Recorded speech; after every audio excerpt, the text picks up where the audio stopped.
3 invités avec nous chaque soir pour décrypter les mouvements de la planète marché. Xavier Patrolin est avec nous ce soir, le président d'Albatros Capital. Bonsoir Xavier. Bonsoir Grégoire. Bienvenue à Julien Kisrebert qui nous accompagne également. Bonsoir Julien. Bonsoir.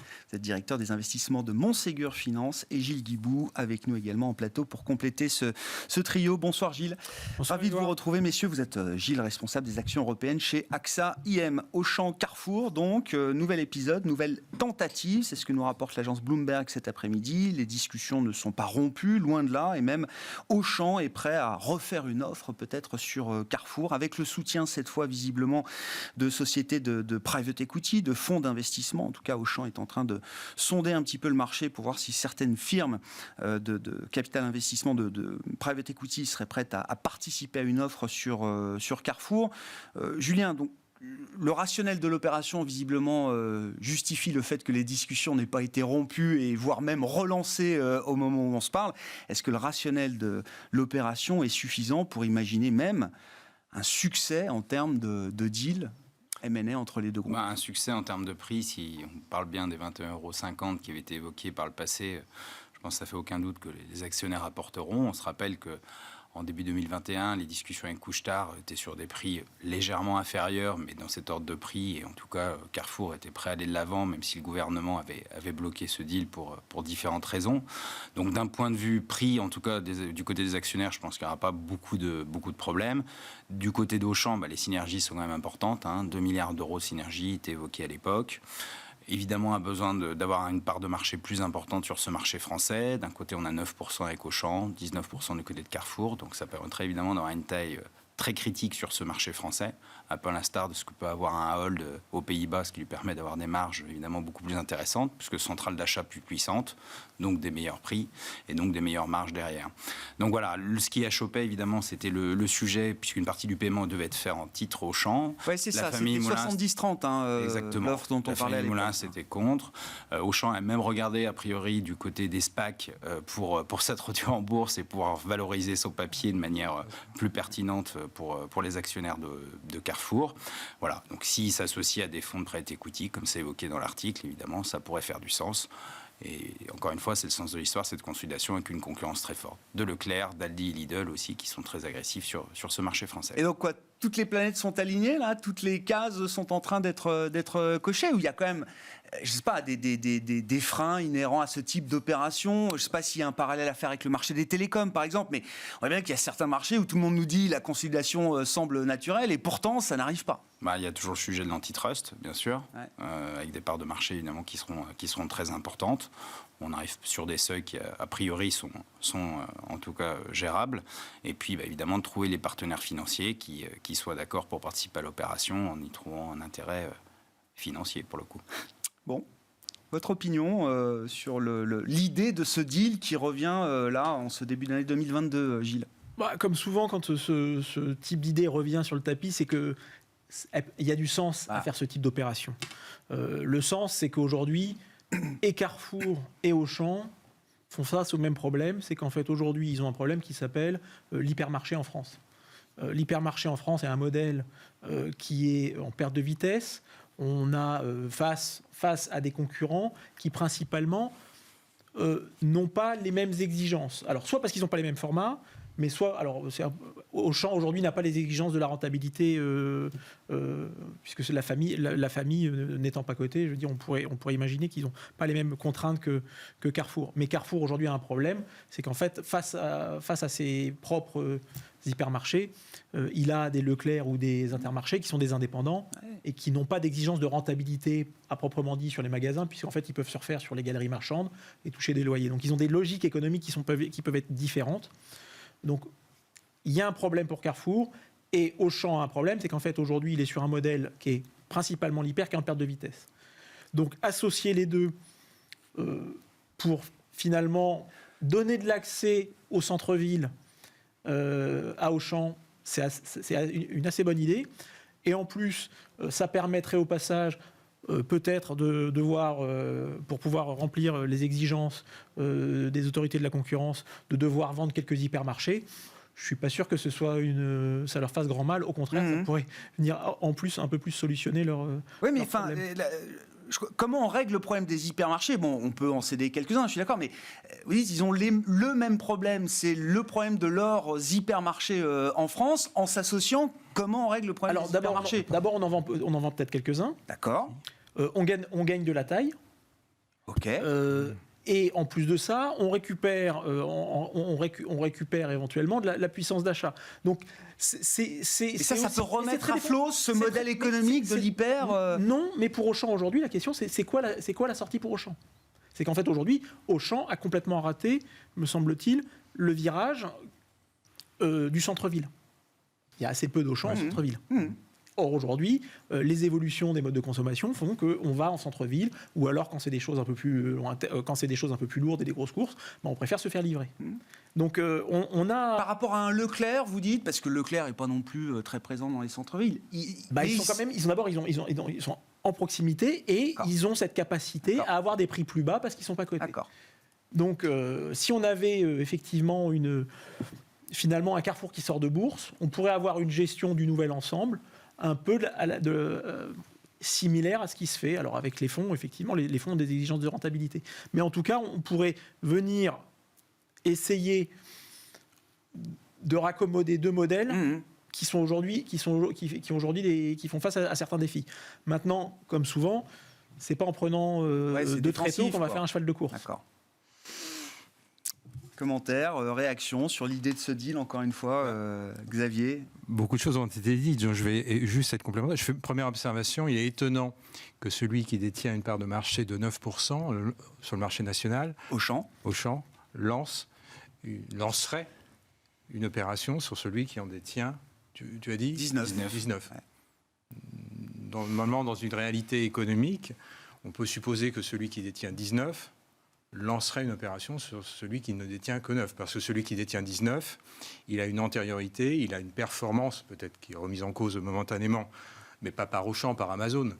Et donc il y a un sens qui à mon avis, ça n'a rien à voir avec le métier au fond. Le problème de Carrefour, c'est un problème capitalistique. C'est-à-dire que les actionnaires sont... la génération d'actionnaires est en passe de sortie. Bernard Arnault est déjà sorti, lui. Voilà, Bernard Arnault était là. Il a été là... en soutien, transitoirement, pendant une période assez longue. Un transitoire qui dure. Voilà, c'est ça. Mais bon, il est sorti. Et donc, on résout peut-être ce problème-là, mais on ne résout pas, je pense, le cœur du métier. Donc vous dites, non mais, pour dire la chose clairement, Alexandre Bompard a la pression de ses actionnaires qui veulent sortir, et donc il est missionné pour chercher le meilleur prix pour Abilo Diniz et la famille Moulin. Voilà. Et on résout ce problème-là. Et étonnant de trouver comme j'allais dire, dans le meilleur des mondes, si tant est que Casino avait eu une structure financière meilleure, l'opération de rapprochement naturel, d'ailleurs la première opération de rapprochement, me semble-t-il. Oui, il y a eu tentative. Il y a eu des discussions qui ont avorté, et puis probablement. Mais l'opération la plus naturelle, au sens métier du terme, aurait été entre Carrefour et Casino. Ça n'a pas, c'est pas le cas. Donc je comprends bien la logique des actionnaires d'Auchan. Tu l'as très bien décrit, et donc là ça a du sens. Est-ce que ça a du sens du point de vue de Carrefour, du point de vue du métier?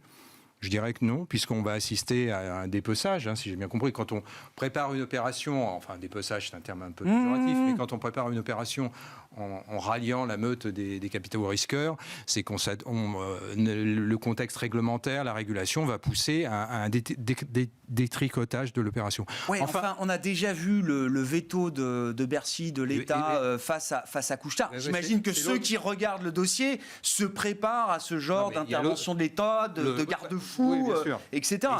Et c'est l'autre acteur du dossier, c'est que là, ça bénéficie, si j'ose dire, du parrainage de la puissance publique française, d'autant plus dans un contexte électoral. Voilà, mais je pense que du point de vue du métier, moi je me souviens de l'opération Carrefour-Promonès, ça remonte à quelques années. Je me souviens de Daniel Bernard qui décrivait la puissance de feu de la centrale d'achat, tout ça. C'est pas vrai. Ça n'a pas marché. Et ça n'a pas marché à l'époque. Aujourd'hui, quand on a des acteurs comme Amazon qui ont une puissance de feu d'une autre dimension, c'est pas la réponse. La réponse, elle est sur autre chose. Le facteur prix, évidemment, est déterminant pour toute une partie du marché, mais il y a d'autres éléments. Il y a la qualité de l'approvisionnement, il y a la livraison en temps réduit. Il y a d'autres aspects qui rentrent. Est-ce que cette opération Auchan, Carrefour va favoriser ces dimensions-là du consumérisme, de la grande distribution, face à des acteurs ou qui soient très implantés en milieu urbain ou des acteurs online, si j'ose dire. Moi, j'en doute.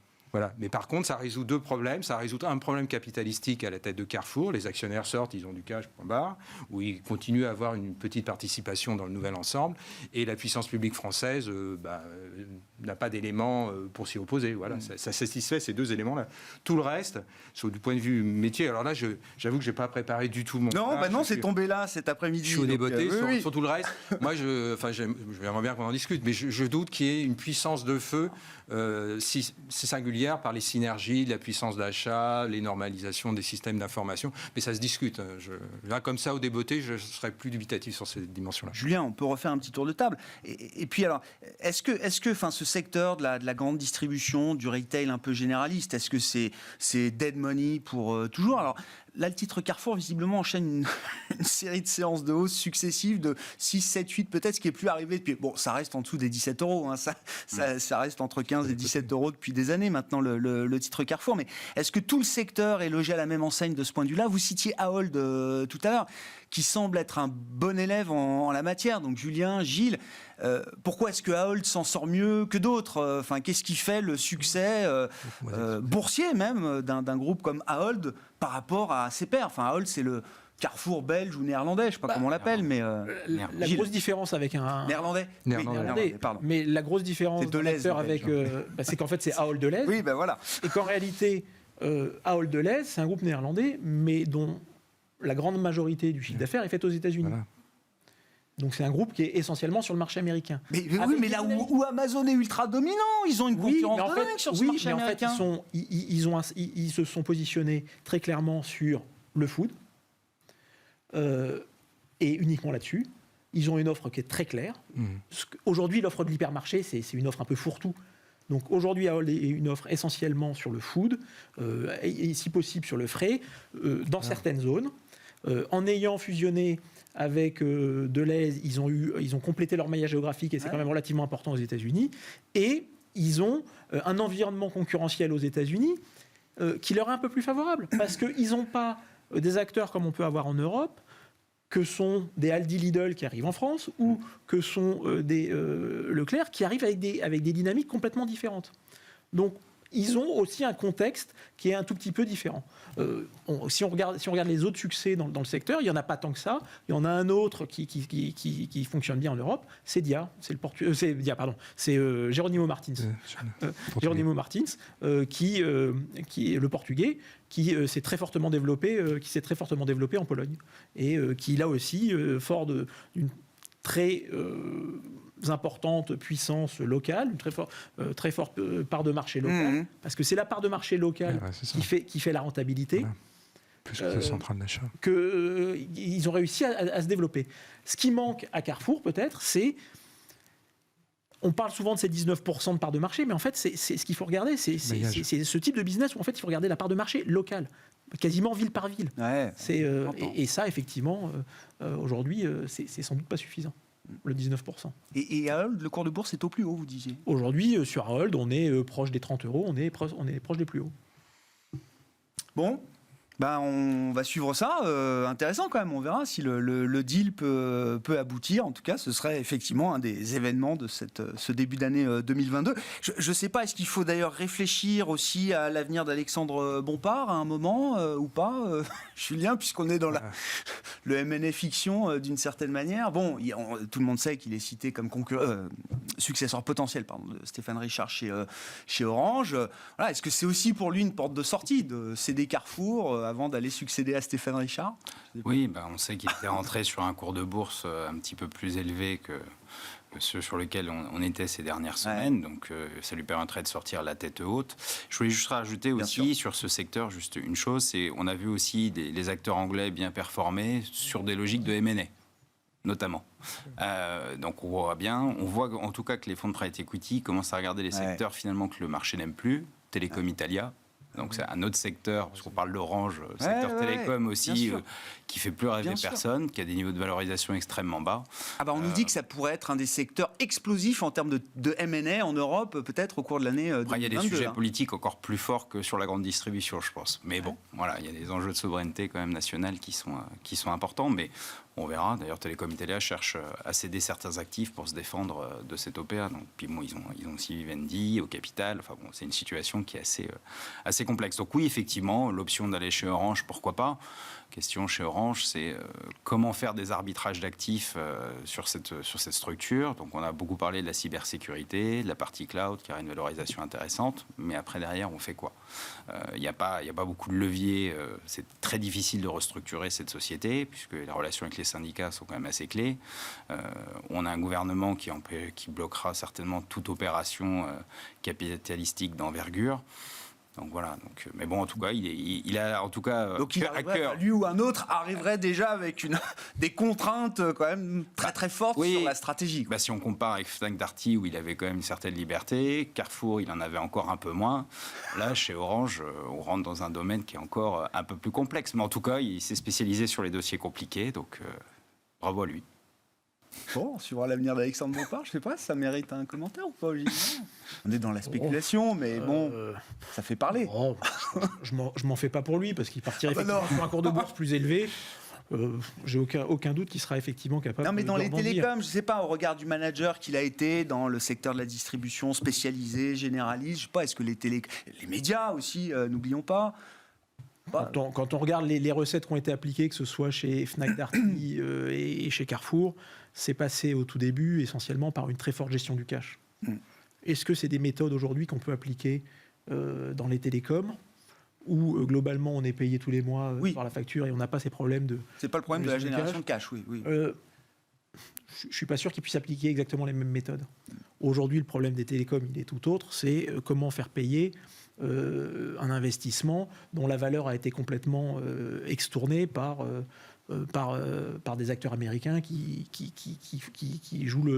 sont des coucous en réalité, puisqu'ils vivent sur les capex des autres. Donc la question aujourd'hui, c'est une question réglementaire. Tant qu'on n'aura pas remis un peu d'ordre, ça va être compliqué de faire des télécoms, avec en plus de ça des questions de concurrence, où vous avez une structure de coût qui est historiquement plus élevée. Et ni la fibre et ni la 5G ne changent le problème de l'équation. À la limite, ça vous oblige à capexer, à dépenser des investissements supplémentaires. Donc, la réalité, c'est qu'il faut avoir un changement un peu plus structurel, soit dans la régulation, soit sans doute, éventuellement, dans les structures de ces entreprises, qui restent néanmoins encore avec un fort héritage étatique et des structures de coûts qui, même s'ils se sont améliorés, restent très lourdes parce que derrière, il y a des enjeux, de couverture du territoire, il y a des enjeux de souveraineté. Donc je ne crois pas qu'on puisse gérer Orange comme on a pu gérer ni Fnac Darty ni Carrefour. Non, puis clairement. Oui. Puis ce qu'on voit, par exemple, sur les opérateurs télécoms américains qui, eux, ont un beau parcours, c'est parce qu'ils ont une taille critique sur leur marché. Les capacités de fusion en Europe n'ont pas beaucoup de sens. Les fréquences sont nationales. Les fréquences sont quand même nationales parce que les enjeux d'enchères des revenus des gouvernements sont nationaux. Donc tout le monde veut garder son petit précaré. Et donc aujourd'hui, on essaye, il se passe des choses. Je ne dis pas qu'il ne se passe rien. On a eu de la convergence fixe-mobile, on a eu des opérations de ce type. Mais on voit bien que tout de suite, dès qu'on parle de fusion dans les télécoms en France, tout de suite, il y a des levées de boucliers. Et puis, si on veut atteindre cette taille critique, il faut des fusions plus importantes au niveau européen. Mais aujourd'hui, le cadre réglementaire n'y est pas. Ne permet pas. Oui, je pense qu'il y a eu des discussions entre Deutsche Telekom et France Télécom, mais qui ont très vite avorté pour des oppositions, en tout cas probablement... Politique aussi. Politique, oui. Et de pouvoir. Donc, c'est le Carrefour et les opérateurs télécoms, et je vais faire un France Télécom Orange, et faire un parallèle qui est peut-être un peu aberrant. C'est quand même des métiers qui connaissent des mutations d'une profondeur hors norme. Carrefour, c'était le roi de l'hyper. Ça avait un format qui a débuté à la fin des années 60, qui s'est déployé et puis qui a grippé avec le final de l'émergence d'Amazon. Et comme tu l'as dit, les opérateurs télécoms sont confrontés dans la chaîne de valeur. La valeur est tout à fait ailleurs. Et donc la question stratégique qui leur est posée, c'est comment réintégrer cette chaîne de valeur, comment la reconstituer. quel est l'alliage, la composition de la société ou d'actifs qu'il faut construire pour réintégrer de la chaîne de valeur. C'est en partie réglementaire, mais pas uniquement. Et là-dessus, Orange est quand même bien handicapé par sa structure financière, qui reste quand même malgré tout assez lourde. Et cette situation est diagnostiquée depuis une dizaine d'années. Malgré tout, ils n'ont pas réussi à se déplacer. Et donc il y a un vrai sujet stratégique qui est intéressant, mais pas facile à résoudre. Je pense, juste pour ajouter, je pense quand même que l'histoire de la taille critique n'est pas si anodine, parce qu'aux États-Unis, vous avez 3-4 gros opérateurs. En Europe, il y en a des centaines. Ouais. On a privilégié le consommateur, parce que le marché français a des marchés où les prix sont les plus bas au monde. Et maintenant se dresse le problème de l'investissement. Parce qu'en même temps, on leur demande d'être très agressif sur les prix, et en même temps, on leur dit non, mais il faut investir, il ne faut pas que le pays soit en retard. Donc, on est espèce de dilemme. Politique perpétuelle. Voilà, c'est pour ça que c'est... Même la 5G permet pas, la monétisation de la 5G permet pas de changer la donne pour ces acteurs. Non, parce qu'il y a trop d'acteurs. Ouais. Beaucoup trop d'acteurs. Et ils sont sur un marché qui est relativement petit, finalement, donc leur pouvoir de négociation, il n'est pas si élevé que ça. Bon, Julien, gardez la parole là, sur les premières tendances de marché global depuis le début de l'année, donc sur 3 séances. Ça fait pas une année, bien sûr, mais moi je retiens un sell-off obligataire assez marqué là, sur le marché américain, le marché obligataire américain, 1,67 sur le 10 ans, 1,50 en fin d'année. Les taux européens avaient déjà commencé à remonter à compter du mi-décembre environ. Et puis, sur performance des actions européennes. On bat à plate couture le marché américain sur les 3 premières séances de l'année. Est-ce qu'il y a une histoire à creuser derrière ça ou... C'est la même histoire qu'en début d'année dernière, le thème de la reflation, les taux remontent, la value qui surperforme la croissance. Donc le marché européen, les indices européens par construction sont plus value que les indices américains. Il suffit de regarder le S&P 500 versus le Nasdaq. Donc voilà, c'est assez clair. Nasdaq est en retrait léger. Là. Exactement. Donc on voit tout de suite la nuance où elle se trouve. Que les taux remontent, finalement, on est sur des niveaux qu'on a connus déjà l'année dernière. Donc bon, parler de crack obligataire, c'est peut-être un peu excessif. Mais non, voilà. Je fais le point. Un gérant obligataire me disait, on a effacé la séquence Omicron sur le marché obligataire. On revient sur les niveaux qu'on connaissait sur le 10 ans américain avant l'apparition du variant Omicron dans l'univers des marchés. Mais finalement, c'est rien par rapport au chiffre d'inflation qu'on a eu. Parce qu'au printemps, tout le monde nous disait l'année dernière que l'inflation n'était pas un sujet, que ça allait être temporaire, que ça allait s'arrêter très rapidement. Et puis on voit que les chiffres n'arrêtent pas de monter. Jérôme Powell, qui était le premier à dire que c'était temporaire, a changé d'avis il y a quelques mois. Il va rentrer dans une politique plus restrictive. Donc la logique voudrait, hors distorsion, parce qu'on... Sur le marché obligataire, on a quand même des acheteurs massifs avec les banquiers centraux qui, on va le dire, font ce qu'ils veulent, donc on va être très clair. Donc à partir de là où vous avez un acheteur qui fait la pluie et le beau temps sur un marché aussi structurant, voilà. Mais la logique, ce serait que les taux remontent, et c'est une évidence. Maintenant, que vont faire les banques centrales, c'est ça le vrai sujet, et c'est toujours le même sujet d'ailleurs, ce qui est un peu frustrant, mais c'est finalement le sujet. On comprend quand je suis d'accord, on tourne toujours un peu autour de la... Mais on comprend quand même qu'elles vont essayer d'en faire un peu moins. C'est quand même l'idée de 2022. Oui, mais ça resterait cosmétique. Si vous voulez, le sujet sur les banques centrales, c'est moins que les flux, c'est le stock qu'elles conservent dans leur bilan. Oui. Et le stock, il n'est pas du tout question de le réduire à ce stade. Je ne sais pas. À la Fed, moi, je vois des papiers où ça y est, on commence à en discuter, en se disant, voilà, après le tapering, les premières hausses de taux, viendra la séquence de réduction du bilan. Oui, on en parle, mais bon, dans les faits, je ne suis pas persuadé qu'ils aillent aussi vite que ça. Et donc, du coup, on a des taux réels qui restent très négatifs. C'est un exercice intellectuel pour l'instant. Oui, le taux réel va rester très négatif. Voilà, donc ça, c'est bon pour l'activité. Donc, ça va maintenir l'inflation à un bon niveau, les hausses de salaire qui commencent à arriver. Donc, le trait de reflation, en tout cas, nous semble être quelque chose de un peu plus structurel que... Ouais, je comprends. C'est pas une histoire de jour. Maintenant, encore une fois, les banquiers centraux peuvent agir à tout moment pour faire rebaisser un peu ces taux. Voilà. Mais en tout cas, sur le trend croissance versus value, entre guillemets, on n'a pas trop de doute sur le fait qu'il faut aller plus vers la value pour les prochains trimestres. Ouais. Très clair. Bon, dans les premières tendances de l'année, là, qu'est-ce qui vous paraît intéressant à filer, à suivre pour le reste ? Je crois que finalement, l'année 2022, l'année 2021 aura marqué la fin de 40 ans de baisse des taux et de baisse de l'inflation. Simplement parce qu'on est arrivé à des niveaux tellement bas que... Est-ce que pour autant on va repartir vraiment fortement ? ça reste encore à démontrer. Maintenant, qu'est-ce qu'on peut dire ? C'est qu'on a quand même quelques éléments structurels qui avaient concouru à faire baisser l'inflation, qui était la mondialisation, qui était également cette baisse de l'inflation, cette baisse des taux avait été induite par la baisse de l'inflation qui était liée à la mondialisation. Aujourd'hui, ce qu'on voit, c'est qu'on a, d'une certaine manière, à cause de cette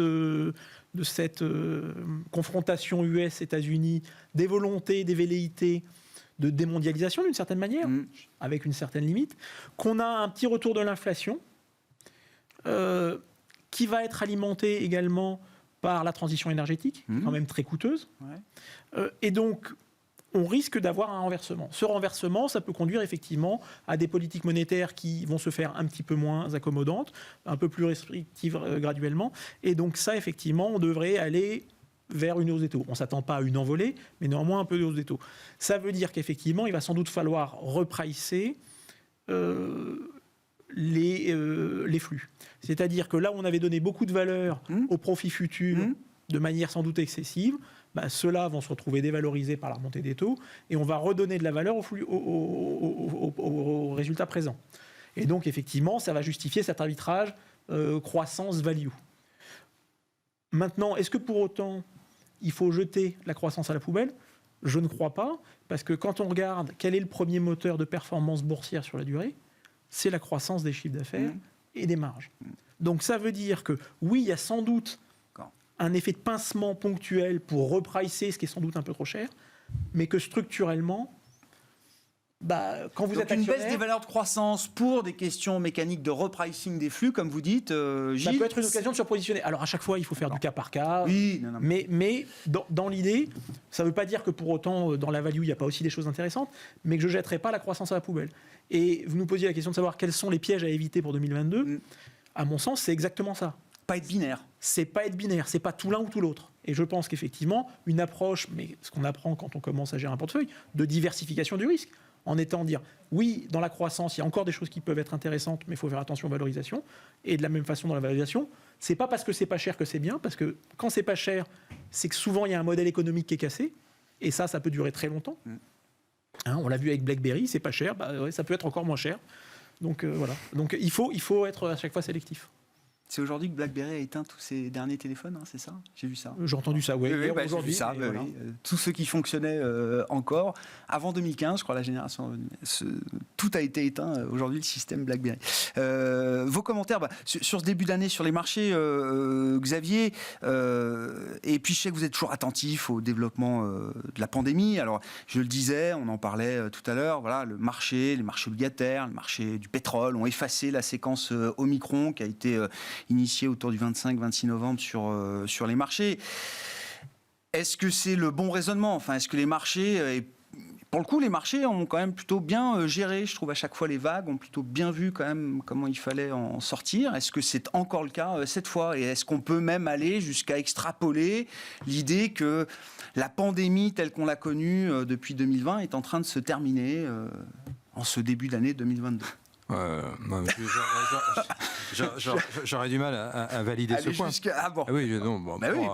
propose. Moi, je ne suis pas un spécialiste en épidémiologie, mais alors, ceux qui pensent que le variant Omicron, c'est qu'entre guillemets la meilleure antidote contre la pandémie et que tout sera résolu d'ici quelques semaines, puisqu'au fond c'est ça, et qu'on arrivera à une immunité mondiale ou collective ou je ne sais quoi, ça c'est du bullshit de fin d'année, de Père Noël.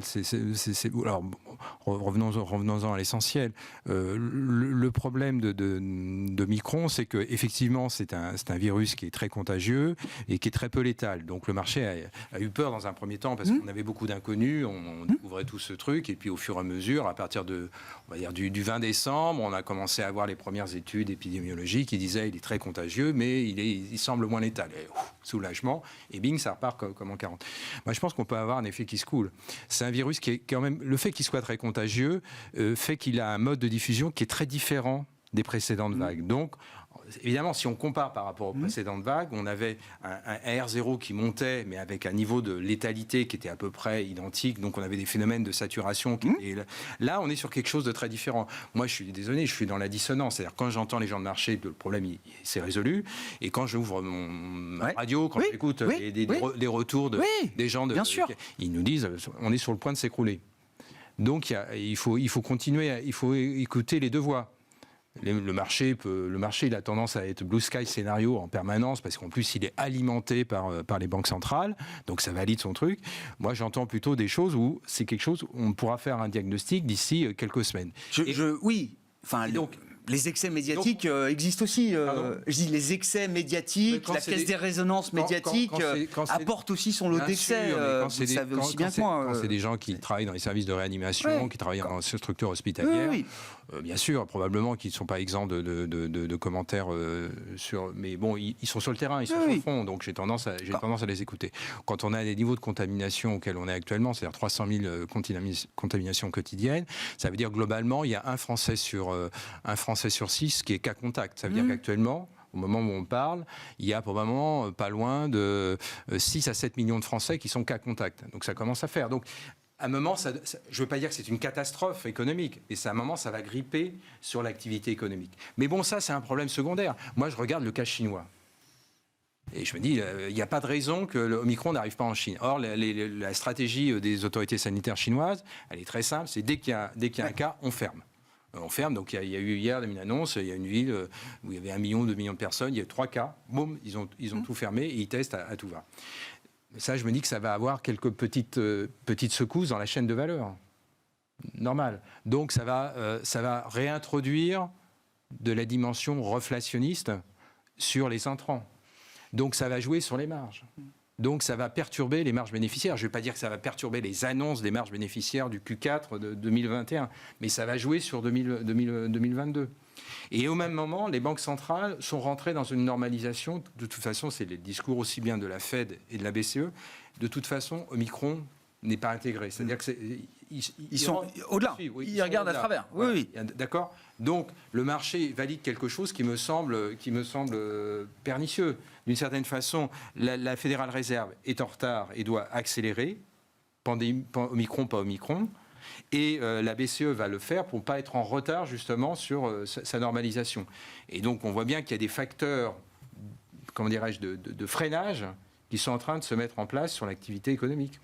Donc, non, moi je ne suis pas du tout sur une analyse Omicron va résoudre la pandémie, c'est terminé à l'été prochain. Vous dites, oui, mais dans la vie des marchés, c'est quelque chose qui va encore provoquer peut-être des moments de doute, d'interrogation. On aura probablement des vagues moins spectaculaires, c'est peut-être parce que la vaccination va prendre, bien entendu, mais on va continuer à vivre avec d'autres variants, probablement pendant encore peut-être 6, 12, 18 mois. On s'approche de la fin, évidemment, le pire est probablement passé. Mais les perturbations vont demeurer. Et malgré tout, on a une normalisation monétaire. Donc on a la normalisation monétaire qui se met en place et un cadre de perturbation sanitaire qui va demeurer, même s'il ne va pas tout changer, il va demeurer. Et je crains que les marges bénéficiaires d'un certain nombre de secteurs, de boîtes, soient à risque. Oui. Sur les marges qu'on attend, alors je ne sais pas avec le facteur Omicron ou autre, mais est-ce que les attentes sont raisonnables en ce début d'année? Parce que la performance à 2 chiffres des marchés boursiers, on pourrait l'avoir pourquoi pas en 2022, j'en sais rien, mais on ne part pas avec cette idée-là. Enfin, je n'ai pas l'impression que ce soit l'idée centrale de l'investisseur. Le consensus est assez prudent sur les croissances d'IPS. Ouais. On est autour de 7% sur la plupart des marchés. Un peu plus aux États-Unis, avec une croissance mondiale attendue autour de 4,5. Donc, ce n'est pas des choses qui soient complètement délirantes. Et je pense même qu'on est peut-être un peu pessimiste à ce stade. Conservateur. Ouais. Voilà. Pourquoi ? Parce que déjà, la croissance des résultats, elle vient de structures qui sont montrées très résilientes dans ces différentes crises sanitaires. Donc, je ne pense pas que ça puisse peser plus que ça. En tout cas, c'est mon point de vue. Le sujet, c'est effectivement plutôt l'inflation. Et donc, quand on parlait de value, évidemment, il ne faut pas aller chercher les valeurs qui n'ont qu'un pricing power, parce que là, effectivement, il y a un sujet de marge qui peut être assez important. Donc voilà, globalement un consensus qui nous semble raisonnable au vu des perspectives de croissance, qui je pense va même être revu à la hausse assez rapidement. Et donc là-dessus, on n'a pas d'inquiétude là-dessus. Le vrai sujet, c'est les taux finalement, et c'est le niveau de valorisation plus que la croissance bénéficiaire. Et la même chose quand on parle des valeurs technologiques. Alors il y a évidemment les valeurs qui ne font aucun chiffre d'affaires, aucun résultat, qui sont valorisées des centaines de milliards. Bon là, effectivement. Ouais, mais elles ont déjà un peu rendu celles-là, non? Pas toutes, mais un peu. Mais enfin bon, elles ont encore des valeurs sympathiques. Et puis après, vous avez les très grosses valeurs technologiques qui ont certaines des valeurs, des valorisations un peu tendues, mais qui génèrent énormément de free cash flow, qui rachètent des titres, qui ont des perspectives de développement assez intéressantes dans le monde de demain, et qui donc finalement devraient pas si mal s'en sortir en termes de croissance bénéficiaire. Gilles, pour conclure, je ne sais pas, oui, effectivement, là, sur les attentes bénéficiaires, est-ce que ça va être, de ce point de vue-là, une année aussi assez fondamentale pour les marchés en termes de drivers? Si on regarde, une fois n'est pas coutume, l'Europe est pas mal positionnée. On a souvent tendance à dénigrer l'Europe. Dans un environnement où on s'aperçoit qu'en fait, l'Europe, depuis 10 ans, marchait sur un cylindre, c'était le cylindre de la croissance étrangère, donc extra-européenne. Grâce aux économies, à la montée de l'épargne réalisée pendant la crise sanitaire, grâce au plan EU Next Generation, qui va injecter quand même des montants assez colossaux. On parle de 1800 milliards, mais pour certains pays comme l'Italie, c'est jusqu'à 12% du PIB. On va quand même avoir un soutien de la demande de la croissance domestique. Donc on va avoir une Europe qui va marcher sur 2 cylindres, ce qui n'est pas arrivé depuis très longtemps. On a finalement une Europe qui est finalement pas très chère. Elle a une prime sur ses niveaux de multiples historiques, compte tenu de l'environnementaux, mais beaucoup moins important qu'aux États-Unis. Et on a ces perspectives d'amélioration et d'investissement qui restent importantes pour les 2-3 prochaines années. Donc il nous semble que l'Europe en début d'année, c'est sans doute pas trop mal. C'est ce que nous montrent les 3 premières séances de 2020. Oui, alors il y a le côté cyclique effectivement qui joue, mais on a quand même quelques forces endogènes, ce qu'on n'avait pas forcément. Et on peut l'espérer, peut-être des bonnes surprises à attendre, avec un gouvernement allemand qui est quand même visiblement un peu plus pro-européen, prêt à amender le pacte de stabilité, une Italie qui finalement vit une sorte de miracle, avec un Draghi. Alors on risque d'avoir quelques éléments de volatilité à la fin du mois. Mais ça ne change pas l'histoire s'il bascule d'un fauteuil de président à l'autre, Mario Draghi ? Non, parce que il faut l'espérer. À mon sens, il faut l'espérer. Certains disent que s'il part, c'est pas une bonne nouvelle. Moi, je pense que c'est une bonne nouvelle parce que s'il ne devient pas président de la République, la réalité, c'est qu'il sera sorti du jeu politique italien très vite d'ici un an, puisqu'il n'aura pas de base électorale. Vous connaissez bien l'Italie. Donc, le fait de devenir président, ça lui redonne un rôle tutélaire sur les 7 prochaines années. Et donc, il y aura un enjeu pour savoir qui va lui succéder. Bon, les parlementaires ont envie de toucher leur retraite de parlementaire, donc ils ne feront pas tomber la chambre. Et donc, ils trouveront un accord pour faire 6 à 8 mois de plus. Donc, moi, là-dessus, je pense que c'est... Donc, on risque d'avoir un peu de volatilité. Et derrière, on aura les élections françaises. Mais globalement, on pourrait avoir des bonnes nouvelles sur le plan politique européen, parce que l'Europe subit encore une sorte de décote politique, et sans doute à juste titre. Et donc, on a encore peut-être de la place pour réduire cette décote. Résorber une partie de cette décote encore en 2022. On s'arrêtera là pour ce soir. Merci à vous 3. Merci, messieurs, d'avoir été les invités de Planète Marché. Gilles Guibou, responsable des actions européennes d'AXA IM. Julien Kiesrebert, directeur des investissements de Montségur Finance. Et Xavier Patrolin, président d'Albatros Capital, étaient nos invités ce soir.